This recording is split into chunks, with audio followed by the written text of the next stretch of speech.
So good morning guys और आपके crack exam channel में आप सभी का स्वागत है। तो आज के इस वीडियो में 19 सितंबर के इंपॉर्टेंट करंट अफेयर्स को हम लोग कवर करेंगे। तो हमारा पहला प्रश्न क्या है, हाल ही में आजादी, फ्रीडम, फेसिज्म, फिक्शन, ये जो बुक है ये नाम है, तो इस नाम की बुक को किसने लिखा है? तो आंसर होगा अरुंधति रॉय ने। तो अरुंधति रॉय ने अभी एक बुक लिखी जिसका नाम मैंने अभी आपको बताया। क्या नाम है? आजादी, फ्रीडम, फैसिज्म, फिक्शन। बाकी आर भानुमति, इन्होंने भी अभी एक बुक लिखी है जिसका नाम है जुडिशरी, जजेस and the administration of justice. बाकी रामचंद्र गुहा, इन्होंने लिखी है द कॉमनवेल्थ ऑफ क्रिकेट नाम की बुक। और श्री अय्यर ने लिखी है वू पेंटेड माई लस्ट रेड। तो ये नाम भी याद रखना। बढ़ते हैं आगे। फिर है अभी हाल ही में विश्व बांस दिवस कब मनाया गया? तो आंसर होगा 18 सितंबर को। तो हर साल 18 सितंबर को वर्ल्ड बैम्बू डे के रूप में मनाया जाता है और ये दिन बांस के फायदे के बारे में जागरूकता बढ़ाने और रोजमर्रा के उत्पादों में इसके उपयोग को बढ़ावा देने के लिए ये दिवस मनाया जाता है। ये इसका 11वां एडिशन है और इसकी थीम भी है। थीम क्या है? Bamboo now. बाकी वर्ल्ड बैम्बू ऑर्गेनाइजेशन की स्थापना 2005 में हुई। हेडक्वार्टर मिलेगा आपको बेल्जियम में और इसके एग्जीक्यूटिव डायरेक्टर हैं सुजेन लुकास। अच्छा, 18 सितंबर को हमने कहा वर्ल्ड बैम्बू डे मनाया। 18 सितंबर को 2 डे और मनाए हमने। एक तो अंतरराष्ट्रीय समान वेतन दिवस यानी कि इंटरनेशनल इक्वल पे डे, और 18 सितंबर को ही विश्व जल निगरानी दिवस भी मनाया, वर्ल्ड वाटर मॉनिटरिंग डे, जिसकी थीम रही सॉल्व वाटर। अब इंपॉर्टेंट डेज की बात है तो सितंबर में देखो 5 सितंबर को हमने मनाया था अंतरराष्ट्रीय चैरिटी दिवस।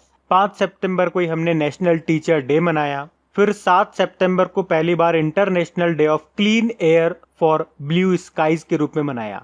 8 सितंबर को अंतरराष्ट्रीय साक्षरता दिवस मनाया, इंटरनेशनल लिटरेसी डे।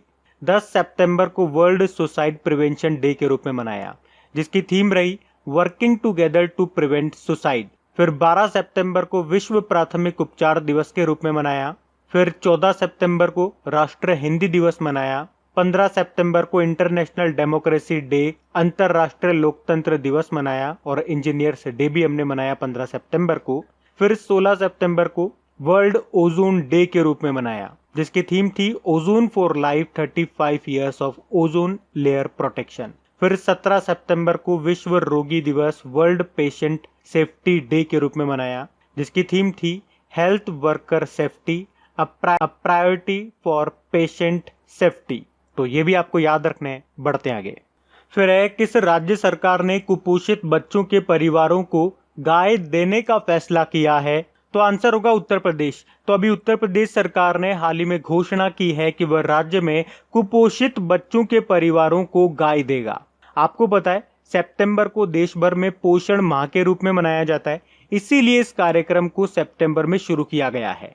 तो उत्तर प्रदेश सरकार मुख्यमंत्री निराश्रित गाय भागीदारी योजना के तहत इस कार्यक्रम को शुरू करेगी। अब बात उत्तर प्रदेश की है तो ये रहा मैप में उत्तर प्रदेश। कैपिटल क्या है? लखनऊ है। और लखनऊ किस नदी के किनारे स्थित है? तो गोमती नदी के किनारे। और लखनऊ के चारबाग रेलवे स्टेशन में भारत का पहला हेल्थ एटीएम भी लॉन्च किया गया था। मुख्यमंत्री योगी आदित्यनाथ हैं और गवर्नर आनंदीबेन पटेल हैं। आनंदीबेन पटेल ये मध्य प्रदेश की भी हैं। अब बाकी अभी उत्तर प्रदेश ने मेजर ध्यानचंद विजय पथ योजना शुरू की है। अभी इलाहाबाद रेलवे स्टेशन का नाम प्रयागराज रेलवे स्टेशन करा गया था। उत्तर प्रदेश के मंडुआडीह रेलवे स्टेशन का नाम बनारस रेलवे स्टेशन करा गया था। उसके अलावा उत्तर प्रदेश ने नवीन रोजगार छतरी योजना शुरू की है। और याद रखना कुशीनगर एयरपोर्ट को इंटरनेशनल एयरपोर्ट का दर्जा भी मिलेगा। और देश की पहली ट्रांसजेंडर यूनिवर्सिटी ये उत्तर प्रदेश के कुशीनगर में ही बनेगी। उसके अलावा उत्तर प्रदेश मनरेगा के तहत श्रमिकों को सबसे ज्यादा रोजगार देने वाला पहला राज्य भी बना है। और उत्तर प्रदेश पूल टेस्टिंग करने वाला पहला राज्य बना था। जियो टैग कम्युनिटी किचन शुरू करने वाला पहला राज्य बना था गूगल के साथ मिलके। वर्चुअल कोर्ट के जरिए सुनवाई करने वाला पहला राज्य बना था। और किस मामले में पहले नंबर पे था? तो कोविड-19 मरीजों के लिए 1 लाख बिस्तर तैयार करने के मामले में भी पहला राज्य है। अभी उत्तर प्रदेश ने प्रवासी राहत मित्र एप्लीकेशन को लॉन्च किया था। बाल श्रमिक विद्या योजना, बाल मजदूरों को शिक्षित करने के लिए इसको भी शुरू किया था। और उत्तर प्रदेश का किंग जॉर्ज मेडिकल यूनिवर्सिटी पहला सरकारी हॉस्पिटल बना है प्लाज्मा थेरेपी का इस्तेमाल करने वाला। तो ये पॉइंट्स भी आप लोग ध्यान रखना। बढ़ते हैं आगे। अच्छा, आगे बढ़ने से पहले एक इम्पॉर्टेंट सूचना आप सभी लोगों के लिए। अभी भारत में जो भी चीज़ें पहली बार हुई है 2020 में, कि भारत में पहली बार ये शुरू हुआ है, भारत में पहली बार यहाँ पे ये हुआ है, तो जो भी इम्पोर्टेंट क्वेश्चन बनते हैं उसका मैंने एक छोटा सा ऑडियो बना दिया है, 10-11 मिनट का है। उसमें सारे इंपॉर्टेंट क्वेश्चंस को मैंने कवर करा है, तो वो ऑडियो आप जरूर सुन लीजिएगा। उस ऑडियो का लिंक आपको नीचे डिस्क्रिप्शन बॉक्स में और कमेंट बॉक्स में दोनों जगह मिल जाएगा। और खबरी पे अगर आपने मुझे फॉलो कर रखा होगा, ऑल नोटिफिकेशन पे क्लिक कर रखा होगा, तो आपको वैसे ही नोटिफिकेशन मिल चुका होगा। तो उस ऑडियो को सुनना और मुझे जरूर बताना कि वो ऑडियो कैसा लगा। अगर आपको ऑडियो अच्छा लगता है तो उसका जल्दी हम सेकंड पार्ट भी बनाएंगे, मतलब और भी जो भी बचे हुए क्वेश्चन है वो भी मैं कवर कराऊंगा। अभी हम बढ़ते हैं आगे। फिर है, हाल ही में किस संस्था ने AICTE का उत्कर्ष संस्थान विश्वकर्मा पुरस्कार 2020 जीता है? तो आंसर होगा कॉलेज ऑफ इंजीनियरिंग पुणे ने। तो अभी हमारे जो केंद्रीय शिक्षा मंत्री हैं रमेश पोखरियाल निशंक, उन्होंने वर्चुअली द्वितीय उत्कर्ष संस्थान विश्वकर्मा पुरस्कार प्रदान किए हैं। तो all India council for technical education यानी कि AICTE ने 2019 के उत्कर्ष संस्थान विश्वकर्मा पुरस्कार का आयोजन AICTE के द्वारा स्वीकृत संस्थानों को प्रेरित करने के लिए किया। और इस साल पुरस्कार का विषय रहा इंडिया फाइट्स कोरोना, और कॉलेज ऑफ इंजीनियरिंग पुणे ने ये अवार्ड जीता है। तो ये याद रखना। बढ़ते हैं आगे। फिर है, हाल ही में किस राज्य सरकार ने आर्थिक स्पंदन ऋण वितरण कार्यक्रम शुरू किया? तो आंसर होगा कर्नाटक सरकार ने। तो अभी कर्नाटक के जो मुख्यमंत्री हैं BS येदियुरप्पा, उन्होंने अलग अलग सरकारी संस्थानों के माध्यम से 39,300 करोड़ रुपए के ऋण को वितरित करने के लिए ये आर्थिक स्पंदन कार्यक्रम शुरू किया है। तो कोविड-19 और बाढ़ के समय लोगों की मदद करने के लिए ये कार्यक्रम शुरू किया है कर्नाटक की सरकार ने। अब कर्नाटक की सरकार ने शुरू किया है, तो ये रहा मैप में कर्नाटक। कैपिटल क्या है? बेंगलुरु है, और बेंगलुरु में आपको इन्फोसिस का हेडक्वार्टर मिलेगा, विप्रो का हेडक्वार्टर मिलेगा, हिंदुस्तान एरोनॉटिकल लिमिटेड का हेडक्वार्टर मिलेगा, इसरो का हेडक्वार्टर आपको यहीं पर मिलेगा। और बेंगलुरु को ही IT कैपिटल ऑफ इंडिया कहा जाता है, सिलिकॉन वैली ऑफ इंडिया कहा जाता है। मुख्यमंत्री BS येदियुरप्पा है, गवर्नर है वाजुभाई वाला। अभी आपको याद होगा कर्नाटक की सरकार ने देश की पहली इंटीग्रेटेड एयर एम्बुलेंस सर्विस को शुरू किया। प्रवासी श्रमिकों के लिए ट्रांजिट होम्स बनाएगा कर्नाटक। और कर्नाटक के हुबली स्टेशन में देश का सबसे लंबा प्लेटफॉर्म बन रहा है, जिसकी लंबाई कितनी है? 1400 मीटर है। अभी कर्नाटक सरकार ने हथकरघा बुनकरों के लिए नेकरा सम्मान योजना भी शुरू की थी। अभी कर्नाटक सरकार ने 18 जून को मास्क दिवस मनाया। और कर्नाटक में आपको मिलेगा केम्पेगौड़ा अंतरराष्ट्रीय हवाई अड्डा। अभी 3 कारण से ये न्यूज में था। एक तो इसने स्काई ट्रैक्स पुरस्कार जीता, उसके अलावा रनवे के दोनों छोर पर स्वदेशी रूप से विकसित एविएशन वेदर मॉनिटरिंग सिस्टम स्थापित करने वाला भारत का पहला हवाई अड्डा बना, और इस स्मार्ट ऑटोमेटिक इरिगेशन सिस्टम की तैनाती करने वाला पहला एयरपोर्ट बना। ये क्या नाम है? केम्पेगौड़ा इंटरनेशनल एयरपोर्ट, जिसे बेंगलुरु इंटरनेशनल एयरपोर्ट भी कहते हैं। और कर्नाटक से आपको 3 एप्लीकेशन याद रखनी है: कोरोना वॉच एप्लीकेशन, आप्त मित्र एप्लीकेशन और मेघ संदेश एप्लीकेशन।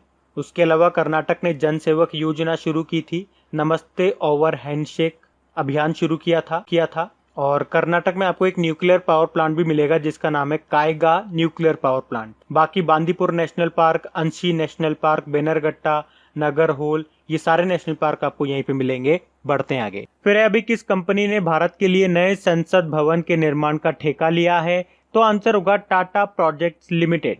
तो टाटा ग्रुप ने हाल ही में 861.90 करोड़ रुपए की बोली लगाकर नए संसद भवन के निर्माण के लिए बोली जीती है। इसे लगभग 21 महीने में पूरा कर लिया जाएगा। और ये संसद भवन का निर्माण सेंट्रल विस्टा रीडेवलपमेंट प्रोजेक्ट का हिस्सा है।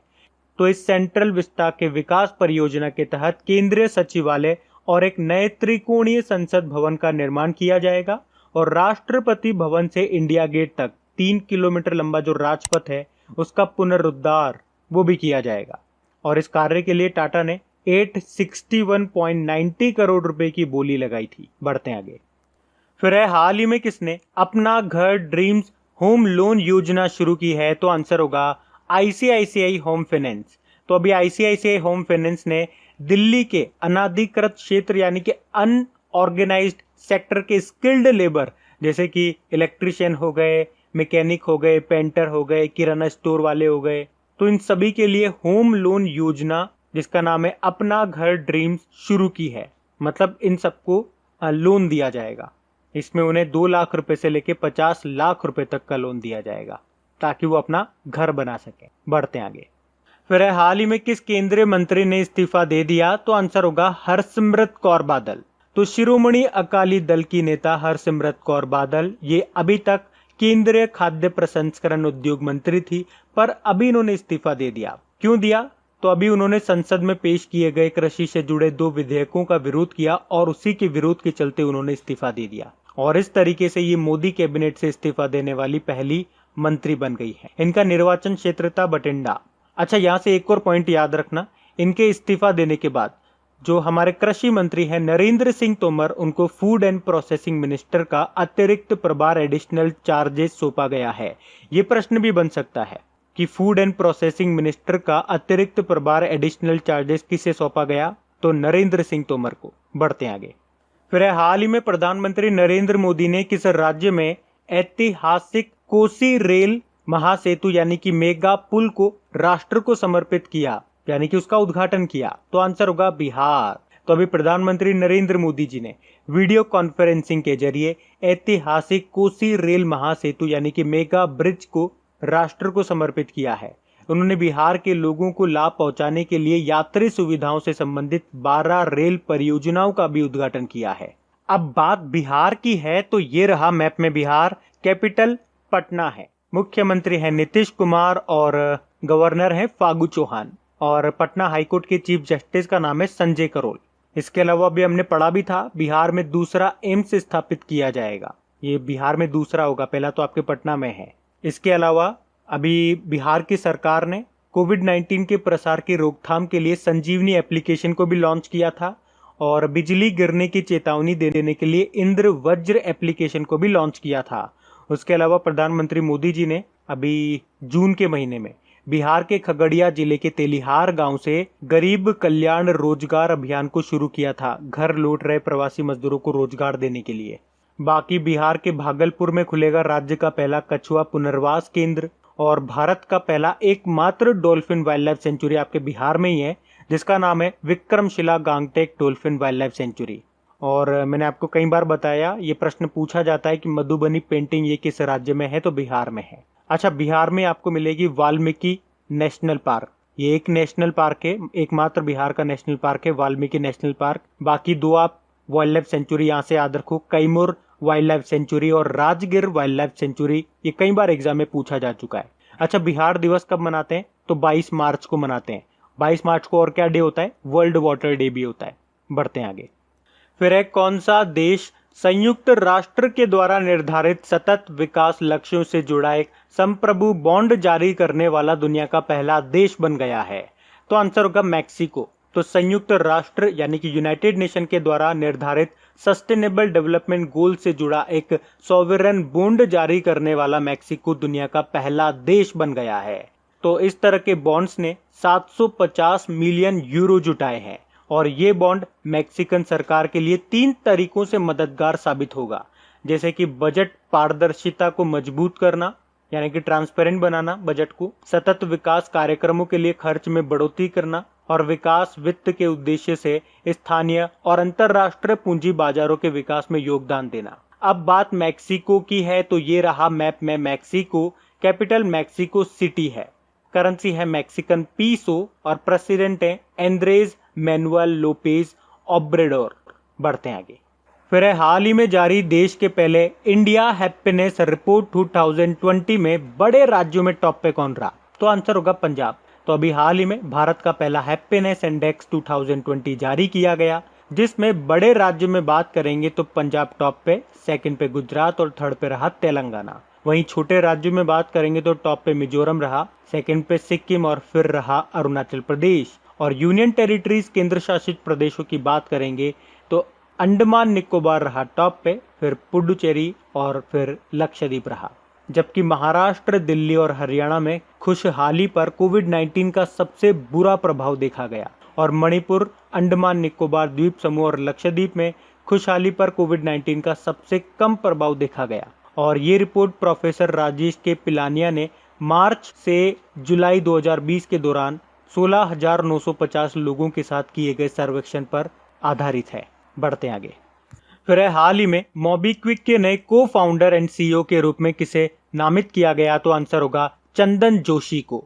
तो अभी चंदन जोशी को मोबीक्विक के नए सह संस्थापक और सीईओ के रूप में नामित किया गया है। बाकी Vivek Ranjan Agnihotri Indian council for cultural relation के नए कल्चरल रिप्रेजेंटेटिव बने। और टेको कोनिशी पढ़ा था हमने एक आध दिन पहले, एशियन डेवलपमेंट बैंक ने भारत का कंट्री डायरेक्टर बनाया इनको। और समीर कुमार खरे ये एशियन डेवलपमेंट बैंक के एग्जीक्यूटिव डायरेक्टर बने थे। और अभी एशियन डेवलपमेंट बैंक के वाइस प्रेसिडेंट कौन बने थे? अशोक लवासा। तो अब बात करेंगे कल की वीडियो में पूछे गए प्रश्न के उत्तर की। तो कल की वीडियो में आपसे पूछा गया था अभी एशियन डेवलपमेंट बैंक ने किसे भारत का कंट्री डायरेक्टर नियुक्त किया? तो आंसर होगा टेको कोनिशी को। आप सभी ने प्रश्न का बिल्कुल सही उत्तर दिया है। और एक बार फिर मैं आप लोगों को याद दिला दूं, भारत में जो पहली बार हुआ है उसका ऑडियो मैंने बना दिया है। तो अगर आपने वो अभी तक नहीं सुना है तो लिंक आपको नीचे डिस्क्रिप्शन और कमेंट बॉक्स दोनों जगह मिल जाएगा। तो गाइज इन सभी क्वेश्चंस का क्विज बना करके मैंने एप्लीकेशन पे अपलोड कर दिया है। तो अगर आपने वीडियो बिल्कुल ध्यान से देख लिया है तो वहां जाइए और इन सभी क्वेश्चंस का आप प्रैक्टिस लगा लीजिए, ताकि ये सारे क्वेश्चंस आपको अच्छी तरीके से याद हो जाए। और जो नए स्टूडेंट इसे पहली बार देख रहे हैं, आपको बता दूं कि क्विज में अब रैंकिंग फीचर भी ऐड हो चुका है। तो अगर आप कम समय में ज्यादा से ज्यादा क्वेश्चन राइट करते हो तो आपका नाम आपके फोटो के साथ टॉप 10 स्टूडेंट्स में आपको दिखाई देगा। आपको ही नहीं, जितने भी लोग क्विज लगाएंगे उन सबको दिखाई देगा कुछ इस तरीके से, ताकि आपको भी एक अंदर से मोटिवेशन मिल सके कि आपको भी यहां तक पहुंचना है, ताकि सब लोग आपको टॉप 10 में देख सकें। और वैसे भी आप तो आपके इन करंट अफेयर्स का रिवीजन करवाने के लिए मैं इसका ऑडियो भी तैयार कर रहा हूं। तो दिन में 4 से 5 मिनट निकाल करके वो आप ऑडियो सुन लीजिए, ताकि आपका इन करंट अफेयर्स का फिर से रिवीजन हो जाए। क्योंकि आपको पता है चीजों को पढ़ना इंपॉर्टेंट है, लेकिन समय समय पर उनका रिवीजन करना बहुत ज्यादा जरूरी है। रिवीजन नहीं करोगे तो वो सारी चीजें आप भूल जाओगे। तो आप ही के लिए मैं इसका रिवीजन ऑडियो तैयार कर रहा हूँ। तो उस ऑडियो का लिंक मैंने नीचे डिस्क्रिप्शन में दे दिया है, वहां जाकर के आप मुझे फॉलो कर लीजिए। और फॉलो करने के बाद में पास में जो बेल आइकन आएगा आप उसे जरूर दबा लेना, ताकि जब भी मैं ऑडियो अपलोड करूं उसका नोटिफिकेशन आपको मिल सके। और एप्लीकेशन अगर अभी तक आपने डाउनलोड नहीं किए तो उसका लिंक भी आपको नीचे मिल जाएगा। वहीं पे आपको क्विज, वीडियो, पीडीएफ सब मिल जाएंगे। तो इस प्रश्न का उत्तर आता है तो कमेंट बॉक्स में जरूर टाइप करिए। चलिए अब मिलते हैं करंट अफेयर्स के रिवीजन वीडियो में। Thank you guys.